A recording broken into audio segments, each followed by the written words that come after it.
Appreciate the top scorers. Just now I gave the prize. So, எத்தனை பேர் அப்பா அம்மா இங்கே இருக்கீங்க? கை தூக்குங்க. குழந்தைகளுடைய அப்பா அம்மா. Okay, thank you. எத்தனை பேர் தாத்தா பாட்டி?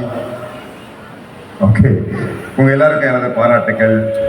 ஏன்னா குழந்தைகளுக்கு ஒரு நல்ல கல்வியை தர வேண்டும் என்ற ஆர்வத்தில் நீங்கள் குழந்தைகளுக்காக நேரத்தை செலவு பண்ணியிருக்கிறீங்க, உங்களுடைய முயற்சியை செலவு பண்ணியிருக்கிறீங்க, உங்கள் கடினமாக சம்பாதிச்ச பணத்தையும் செலவு பண்ணியிருக்கிறீங்க. I like to appreciate every one of you. குழந்தைகளுக்கு நீங்கள் கொடுக்கும் மிகப்பெரிய சொத்து இதுதான்.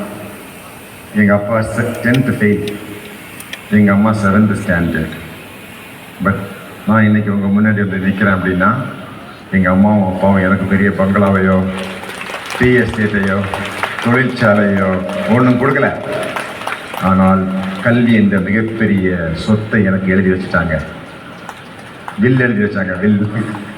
அதனால தான் டாக்டர் ராஜமோகன் போலீஸ் டிபார்ட்மெண்ட்லேருந்து ரிட்டையர் ஆன பிறகு கூட எங்கள் ஆண்டு விழாவுக்கு வந்துருங்க அப்படின்னு கூப்பிட்டுருக்கேன். Right? Okay. Nelson Mandela said, education is the most powerful weapon with which you can conquer the world. கல்வி என்பது மிகப்பெரிய ஆயுதம். இந்த ஆயுதத்தை ஏந்திட்டு நீங்கள் உலகத்தில் எங்கே வேண்டுமென்றாலும் போர் புரியலாம். உலகத்தில் எங்கே வேணாலும் போகலாங்க. அடுத்த மாதம் குவைத்துக்கு போகிறேன்னா எங்கள் பிள்ளைகள்கிட்ட பேசுங்க சார்னு கூப்பிட்டாங்க. நான் என்னங்க பேச முடியும்? ஏதாவது பேசுங்க சார்.